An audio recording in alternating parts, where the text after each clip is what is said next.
PCOS are PCOD అంటే polycystic ovarian syndrome are disease. ఇది ఈ మధ్యకాలంలో ఆల్మోస్ట్ అలా ఒక 5-10% ఆఫ్ ది యొక్క ఉమెన్స్లో దీన్ని చూడడం జరుగుతూ ఉంటుంది.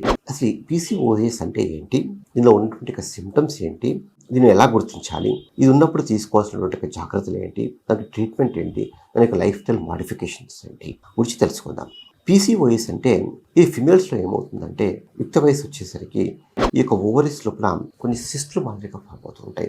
నార్మల్ ఫాలికల్సే ఇక ఫాలికల్ సైడ్స్ కానీ సైజెస్ కొన్ని పెద్దగా ఉంటాయి. అండ్ ఓవరీ సైజ్ కూడా ఈ యొక్క పీసీఓఎస్ ఉన్నటువంటి ఓవరీలోకి సైజ్ పెద్దగా ఉంటుంది. పెద్దగా ఉండడం చేత ఏమవుతుందంటే ఈ యొక్క ఓవరీస్ నుంచి టెస్టోస్టెరాన్ కొన్ని మేల్ హార్మోన్స్ కొంచెం అధికంగా ఉత్పత్తి అవుతాయి. సో ఈ యొక్క మేల్ హార్మోన్స్ అధికంగా ఉత్పత్తి కావడం చేత ఈ యొక్క హార్మోన్స్ వచ్చేసి ఈ యొక్క ఫిమేల్స్లో ఈ యొక్క ఉమెన్స్లో కొన్ని దుష్ఫలితాలను కలిగిస్తుంటాయి. ఆ ఫలితాలు ఏంటంటే ఈ యొక్క మేల్ హార్మోన్స్ వచ్చి మేల్స్ మాదిరిగా ముస్టాచ్, బియర్డ్, ఈ యొక్క బాడీ హెయిర్స్ని పెంచేటువంటి అవకాశాలు ఉంటాయి, స్టిమ్యులేట్ చేసేటువంటి అవకాశాలు ఉంటాయి. ఈ హార్మోన్స్ వచ్చేసి ఈ ఫేస్ పైన ఉన్నటువంటి యొక్క సెబేషియస్ గ్లాండ్స్ని కూడా స్టిమ్యులేట్ చేయడం వల్ల ఇవి మొటిమలు కొంచెం అధికంగా ఫామ్ అయ్యేటువంటి అవకాశం కూడా పీసీఓఎస్లో అధికంగా ఉంటుంది.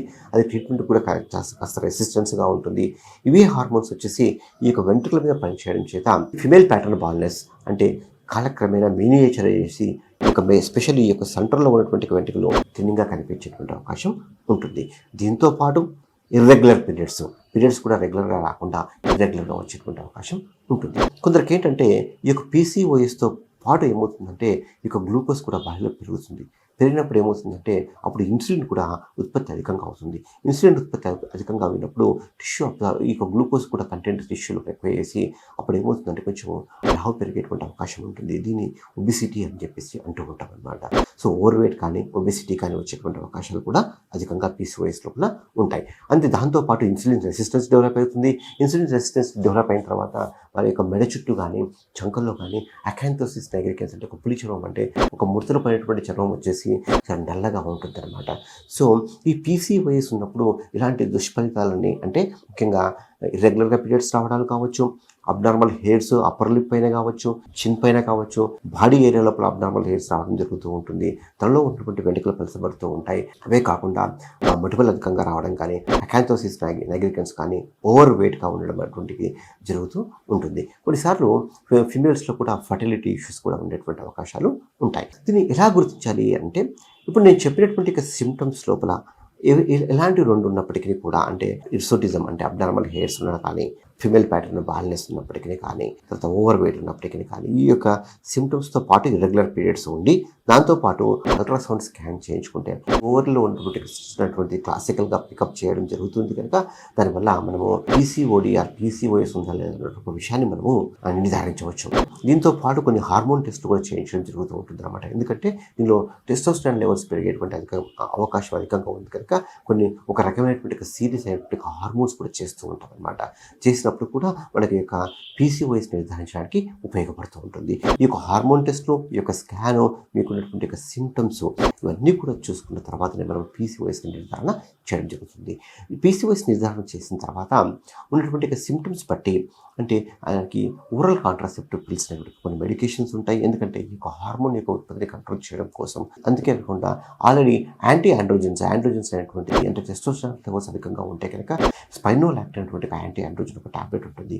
అది కూడా కాంబినేషన్లో ఓరల్ కాంట్రాసెప్టివ్ పిల్స్ ఒక కాంబినేషన్లో ఇవ్వడం జరుగుతూ ఉంటుంది.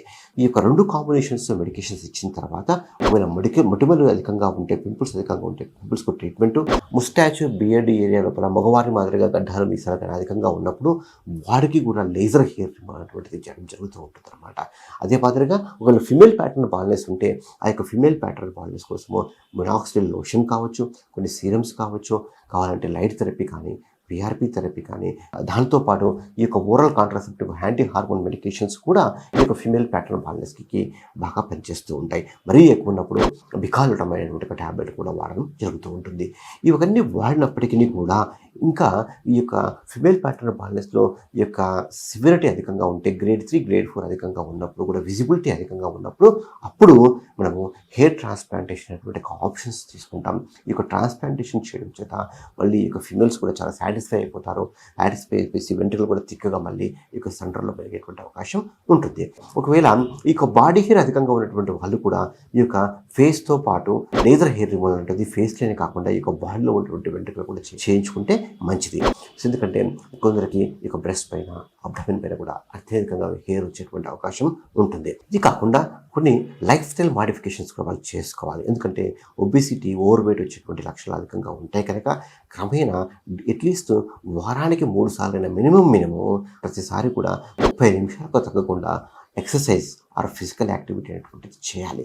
చేస్తే ఒకవేళ గ్లూకోజ్ లెవెల్స్ కంట్రోల్ అవుతుంటుంది, డయాబెటీస్ వచ్చేటువంటి టెండెన్సీ కూడా తగ్గిపోతూ ఉంటుంది, వెయిట్ కంట్రోల్ అవుతూ ఉంటుంది, పీరియడ్స్ కూడా రెగ్యులర్గా వస్తాయి, మూడ్ చేంజెస్ కానీ సైకలాజికల్ చేంజెస్ ఏమైనా ఉంటే అవి కూడా రెగ్యులర్గా ఉంటుంది, లెథర్జీ ఉండకుండా డైలీ మొత్తం చాలా యాక్టివ్గా ఉంటారు.